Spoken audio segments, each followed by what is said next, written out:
ചായ കുടിച്ച് റിഫ്രഷ്ഡ് ആവണ പോലെ വേറെ ഒരു സാധനം കുടിച്ചാലും റിഫ്രഷ്ഡ് ആവില്ല. അപ്പം ഞാൻ ഇന്ന് നിങ്ങളുടെ ടൈറ്റിൽ നിന്ന് കണ്ടിട്ടുണ്ടാവും, ഞാൻ എമ്പുരാനെ പറ്റി സംസാരിക്കാനാണ് പോകുന്നത്. നിങ്ങളെല്ലാവരും എമ്പുരാൻ കണ്ടിട്ടുണ്ടാവും. കാണേണ്ട ഒരു പടം തന്നെയാണ്. ഞാൻ പടം കാണുന്നതിന് മുന്നേ ഓബ്വിയസ്ലി ഞാൻ കുറച്ച് റിവ്യൂസൊക്കെ കണ്ടിട്ടുണ്ടായിരുന്നു. സ്പോയിലേഴ്സ് ഒന്നും ഇല്ലാത്ത കുറച്ച് റിവ്യൂസൊക്കെ കണ്ടിട്ടുണ്ടായിരുന്നു. അപ്പോൾ ഭയങ്കര ഒരു എക്സ്പെക്റ്റേഷൻ, ഒരു ബേസിക് എക്സ്പെക്റ്റേഷൻ ഉണ്ടായിരുന്നു. അതായത് എല്ലാവരും ജനറലി പറയുന്നത് നല്ലൊരു പടമാണ്, കാണേണ്ട ഒരു പടമാണെന്നുള്ളൊരു ഒരു ധാരണയാണ് തോന്നിയിട്ടുണ്ടായിരുന്നു. അപ്പോൾ ഇന്ന് ഞാൻ പടം കണ്ട് വന്നിട്ടേ ഉള്ളൂ. സമയം 12:10. ഞാൻ പുലർച്ചെ ഇരുന്നിട്ടാണ് പടത്തിനെ പറ്റി ഇവിടെ സംസാരിക്കുന്നത്. ഇതൊരു റിവ്യൂ ഒന്നുമല്ല, ഇത് ജസ്റ്റ് എൻ്റെ ഒരു ഒപ്പീനിയൻ മാത്രമാണ്. എനിക്ക് എന്താണ് ഈ പടം കണ്ടതിൽ നിന്ന് മനസ്സിലായത് എന്ന് പറയാനാണ്. അപ്പോൾ ഈ വീഡിയോ കാണുന്നവർ എമ്പുരാൻ ഓൾറെഡി കണ്ടിട്ടുള്ള ആൾക്കാർ ആവുന്നതായിരിക്കും നല്ലത്. ബിക്കോസ് സ്പോയിലേഴ്സ് ഉണ്ടാവും. ഞാൻ ഇതിൽ കണ്ട ചില ഭാഗങ്ങളെ പറ്റിയിട്ടൊക്കെ സംസാരിക്കാം. അപ്പോൾ സ്പോയിലർ അലേർട്ട്, നിങ്ങൾ കണ്ടിട്ടില്ലെങ്കിൽ ഈ വീഡിയോ ഇനി അങ്ങോട്ട് കാണണ്ട. കണ്ടിട്ടുള്ള ആൾക്കാർ കണ്ടിന്യൂ വാച്ചിങ്. ഐ തിങ്ക് എൻ്റെ ഒരു opinion on more than that എനിക്ക് നിങ്ങളുടെ ഒപ്പീനിയൻ എന്താണെന്ന് അറിയാനാണ് ആഗ്രഹം. സോ കമൻറ്റ് സെക്ഷനിൽ നിങ്ങളുടെ ഒപ്പീനിയൻ എന്താണെന്ന് പറയണം. പടം കണ്ടിട്ട് നിങ്ങൾക്ക് എന്താണ് തോന്നിയത്? എന്നെ പോലെ തന്നെയാണോ തോന്നിയത്, അതോ ഡിഫറെൻ്റ് ആയിട്ട് എന്തെങ്കിലും തോന്നിയോ എന്ന് നിങ്ങൾ പറയണം. എനിക്ക് പടം കണ്ട ഉടനെ സ്റ്റാർട്ടിങ്ങിൽ first 30 minutes, oh my god, ഒരു രക്ഷയുണ്ടായിരുന്നില്ല ഫസ്റ്റ് 30 minutes. ആ ഫസ്റ്റ് 30 minutes കാണാൻ വേണ്ടി മാത്രം തിയേറ്ററിൽ പോയി കാണാം എന്ന് ഞാൻ വേണമെങ്കിൽ പറയാം. ബിക്കോസ് അത്രയ്ക്കും അടിപൊളിയായിട്ടുണ്ട്. നമ്മൾ പൃഥ്വിരാജും ലാലേട്ടൻ്റെയൊക്കെ കുറേ ഇൻ്റർവ്യൂസും കുറേ ഹൈപ്ഡായിട്ടുള്ള സംസാരങ്ങളും ഒക്കെ നമ്മൾ കുറേ കേട്ടത്, കുറേ പ്രൊമോഷണൽ വീഡിയോസ് എല്ലാം കണ്ടതാണ്. സത്യം പറയാലോ, ആ first 30 minutes Prithviraj has delivered എന്ന് തന്നെ പറയണം. പിന്നെ അതിൽ ആ ഹെലികോപ്റ്ററിൻ്റെ ഒരു സീനുണ്ട്, ലാലേട്ടൻ്റെ ഇൻട്രോ സീൻ. അതിൽ മോനെ ആ ഹെലികോപ്റ്റർ വരുന്ന ഒരു സീനുണ്ട്, ഒരു രക്ഷ ഉണ്ടായിരുന്നില്ല. റൊമാൻറ്റിഫിക്കേഷൻ ആയിരുന്നു ഉണ്ടായത്. അത്രയും അടിപൊളിയായിട്ടുണ്ട് ഉണ്ടായിരുന്നു ആ സീൻ. ഇൻട്രോ സീൻ സത്യം പറഞ്ഞാൽ ലാലേട്ടൻ്റെ മുണ്ടെടുത്തിട്ടുള്ള സീനായിരുന്നു ഇൻട്രോ എന്ന് ഞാൻ ചെറുതായിട്ട് ഒന്ന് ആഗ്രഹിച്ചു. ബിക്കോസ് മുണ്ടെടുത്ത ലാലേട്ടൻ ഒരു രക്ഷയില്ല. പക്ഷെ ഇതിൽ ഇൻട്രോ കോട്ടൊക്കെ ഇട്ടിട്ടുള്ള ലാലേട്ടനായിരുന്നു. അത് വേറൊരു സ്റ്റൈലാണ്. പക്ഷെ എനിക്ക് മുണ്ടിട്ട ലാലേട്ടനൊരു ഭയങ്കര ഇഷ്ടമാട്ടോ, അത് വേറെ കാര്യം. മൂവി സ്റ്റാർട്ട് ചെയ്യുന്നത് തന്നെ ഒരു നമ്മളുടെ ഗുജറാത്തിൽ നടന്ന ആ ട്രെയിൻ ഇൻസിഡൻറ്റ് കാണിച്ചിട്ടാണ് അത് തുടങ്ങുന്നത്. ഭയങ്കര ഒരു റിസ്കി മൂവായിരുന്നു എന്ന് തോന്നുന്നു. പടം കഴിഞ്ഞ് വന്നപ്പോൾ ഞാൻ വിചാരിച്ചു, why did Prithviraj do this എന്നുള്ളൊരു ഫീലിംഗ് വന്നു എനിക്ക്. ഞാനൊരു പൊളിറ്റിക്കൽ പാർട്ടിയിലോട് ലീനിൻ ചെയ്ത് ഒരിക്കലും സംസാരിക്കില്ല. Because that's not my place. ഞാനൊരു പ്യുവർ സിനിമ എന്നൊരു ആർട്ട് ഫോം എന്നുള്ള രീതിയിലാണ് ഞാൻ സംസാരിക്കുള്ളൂ. കുറേ പേരിങ്ങനെ പറയുന്നുണ്ട് പൃഥ്വിരാജ് ഇതിൻ്റെ കോൺസിക്വൻസ് അറിയാണ്ട് എന്ത് മണ്ടത്തരാണ് ചെയ്തതെന്നൊക്കെ പറയുന്നുണ്ട്. കോൺസിക്വൻസസ് അറിയാത്തൊരു ആളാണ് പൃഥ്വിരാജ് എന്ന് എനിക്ക് തോന്നുന്നില്ല. ബിക്കോസ് ആ മൂവിയിൽ തന്നെ നമ്മളുടെ മഞ്ജു വാര്യർ ഒരു സ്പീച്ച് നടത്തുന്നുണ്ട്, ഒരു ഭയങ്കര ഒരു മാസ് ഗൂസ് ബംസ് ലെവൽ സ്പീച്ചിൽ. അതിൽ അവസാനം മഞ്ജു വാര്യർ ഒരു സ്റ്റാൻഡ് എടുക്കുന്നു, എന്നിട്ട് അറസ്റ്റ് ചെയ്ത് പോകുന്നു. ഒരു ഫേക്ക് ആയിട്ടുള്ള ഒരു മണി ലോണ്ടറിങ് കേസ് വെച്ച് കാണിച്ച് അറസ്റ്റായി പോകുന്നു. അങ്ങനത്തെ ഒരു സീനൊക്കെ ഉണ്ട്. അപ്പോൾ അതായത് മഞ്ജു വാര്യർ പറഞ്ഞതിൻ്റെ കോൺസിക്വൻസ് ആയിരുന്നു ആ ഉണ്ടായ incident. So clearly Prithviraj knows consequence എന്താണെന്നൊക്കെ അറിയാത്ത ഒരാളൊന്നുമല്ല. ആള് പൊട്ടനൊന്നുമല്ലല്ലോ. He is good, he knows what he is doing. അപ്പോൾ എനിവേ ഞാൻ പൊളിറ്റിക്കൽ വ്യൂ പോയിന്റിൽ അധികം സംസാരിക്കുന്നില്ല. അതായത് എനിക്കിതിൽ കുറച്ച് സെക്കൻഡ് ഹാഫിലേക്ക് വന്നപ്പോൾ നമ്മളുടെ മഞ്ജു വാര്യറിനെ ലാലേട്ടൻ രക്ഷിക്കാൻ വരുന്ന ഒരു സീനൊക്കെ ഉണ്ട്, ഒരു ഫൈറ്റ് സീൻ. ആദ്യം എനിക്കൊരു മിക്സ്ഡ് ഫീലിംഗ് ആയിരുന്നു അതിനെ പറ്റിയിട്ട്. ഒരു വിഭാഗം ആൾക്കാർ നമ്മളിപ്പോൾ ലാലേട്ടനെ അങ്ങനെ കാണാൻ ആഗ്രഹിക്കുന്ന കുറേ പേരുണ്ട്. അതായത് ലാലേട്ടൻ്റെ ആ തനതായ ആ ഒരു പണ്ടത്തെ ആറാം തമ്പുരാൻ അങ്ങനത്തെ ഒരു ആ ഒരു മാസ് ഹീറോയിസം ടൈപ്പ് ആളെ കാണാൻ വേണ്ടി കുറേ പേര് തിയേറ്ററിൽ പോണവരുണ്ട്.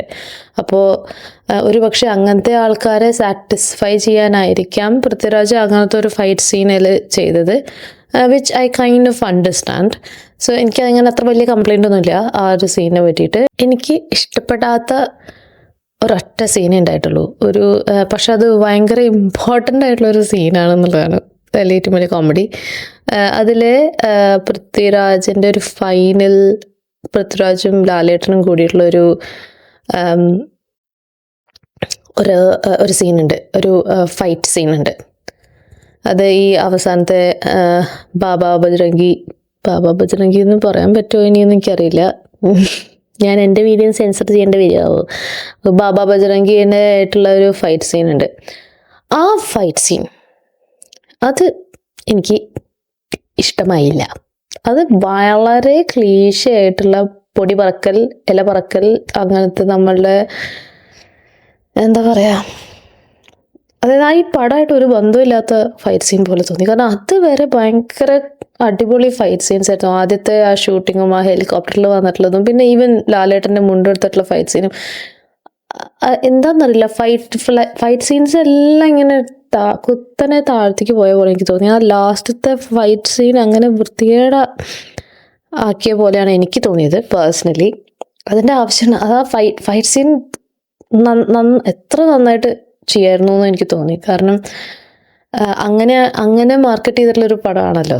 അപ്പോൾ ആ ഒരു ക്ലീശയെ നമ്മുടെ തെലുഗു പടങ്ങളിലും അല്ലെങ്കിൽ പണ്ടത്തെ മലയാളം പടങ്ങളിലും ആ ഒരു കാല് ചവിട്ടുമ്പോൾ പൊടി വറക്കുന്നു, ഇല പറന്നു പോകുന്നു, അവസാനം ലാലേട്ടനും പൃഥ്വിരാജും കൂടി ഇടിച്ചിട്ട് രണ്ടുപേരും ബാക്ക് ടു ബാക്ക് വെച്ചിട്ട് അവർ ഒരുമിച്ച് ഇടിക്കുന്നു, വാള് മോഹൻലാൽ വാൾ അങ്ങോട്ട് എക്സ്ചേഞ്ച് ചെയ്ത്, എന്താണെന്നറിയില്ല, ഓവറോൾ ആ ഒരു സാധനം എനിക്കിഷ്ടമായില്ല. അവിടെ വേറെ എന്തെങ്കിലും, എനിക്കിപ്പോൾ സിനിമേനെ പറ്റി ഭയങ്കര വിവരമുള്ള ആളൊന്നുമല്ല ഞാൻ, അതുകൊണ്ടാണ് ഞാൻ ഈ വീഡിയോൻ്റെ ആദ്യം തന്നെ ഡിസ്ക്ലെയിമർ പറഞ്ഞത് എൻ്റെ മാത്രം ഒപ്പീനിയനാണ് ഇത് എന്ന്. So don't come at me. പക്ഷെ നിങ്ങൾക്ക് വേറെ നിങ്ങൾക്ക് ഞാൻ പറഞ്ഞതിൽ എന്തെങ്കിലും തെറ്റുണ്ടെന്ന് തോന്നിയിട്ടുണ്ടെങ്കിൽ കമൻറ്റ് സെക്ഷനിൽ പറയണം. പക്ഷെ ഇതെൻ്റെ ഒപ്പീനിയൻ മാത്രമാണ്. എനിക്ക് പടം കണ്ട് ഇറങ്ങുമ്പോൾ എനിക്ക് തോന്നിയതാണ്. ആ ഒരു ഫൈറ്റ് സീൻ ഒഴിച്ച് സത്യം പറഞ്ഞാൽ എനിക്ക് പടം ഇഷ്ടമായി. മിസ്റ്റേക്ക് ആണ് എന്ന് പറയുന്ന കുറേ പേരുണ്ട്. എനിക്ക് മിസ്റ്റേക്ക് ആയിട്ട് തോന്നുന്നില്ല, ബോൾഡ് ആയിട്ടാണ് തോന്നുന്നത്. ഈ അവർ പൃഥ്വിരാജ് പൊട്ടനൊന്നും അല്ലല്ലോ, he knows what he's doing. So definitely he'll come out of it strong. ഇതുപോലെ നല്ല മൂവീസ് ഉണ്ടാവണം എന്നാണ് എൻ്റെ ആഗ്രഹം. അത് ഇങ്ങനെയൊക്കെ പ്രശ്നം ഉണ്ടാവുമ്പോൾ ഉള്ള പ്രോബ്ലം എന്താണെന്ന് വെച്ചിട്ടുണ്ടെങ്കിൽ നല്ലൊരു മൂവി എടുക്കാനുള്ള നാളത്തെ പോസിബിലിറ്റി തന്നെയാണ് ഇങ്ങനത്തെ പ്രശ്നങ്ങളൊക്കെ ഉണ്ടായിട്ട് തടുക്കുന്നത്. അതാണ് എൻ്റെ വിഷമം.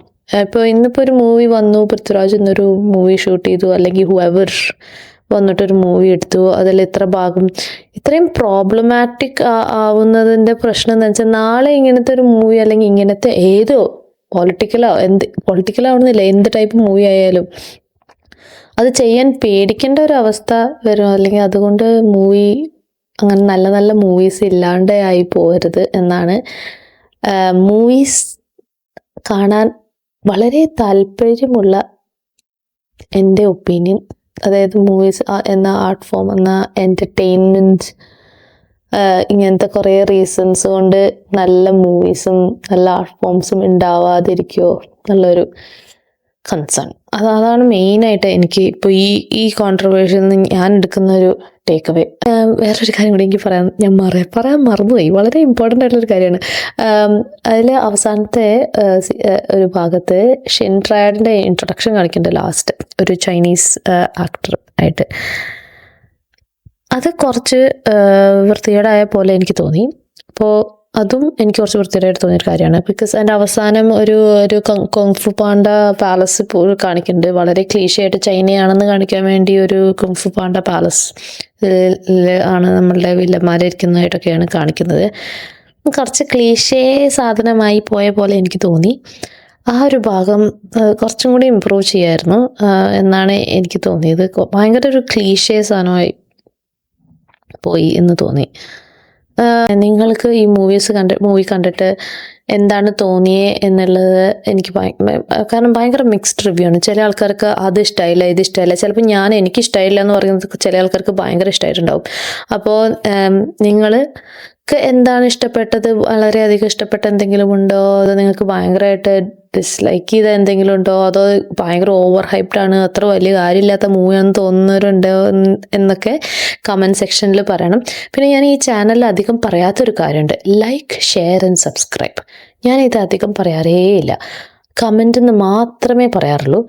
അതുകൊണ്ട് പ്ലീസ്, ഇതൊരു ന്യൂ ചാനലാണ്. നിങ്ങളെപ്പോലത്തെ ആൾക്കാർ ലൈക്കും ഷെയറും സബ്സ്ക്രൈബും ഒക്കെ ചെയ്താലാണ് ചാനൽ ചാനൽ എവിടെയെങ്കിലുമൊക്കെ എത്തുള്ളൂ. ഓക്കെ, ചാനലിൽ എവിടെയെങ്കിലുമൊക്കെ എത്തിയാലാണ് എനിക്കിതുപോലത്തെ നല്ല നല്ല വീഡിയോസ് ഇടാൻ പ്രചോദനം ഉണ്ടാവുകയുള്ളൂ. അപ്പോൾ എല്ലാവരും like, share and subscribe. By.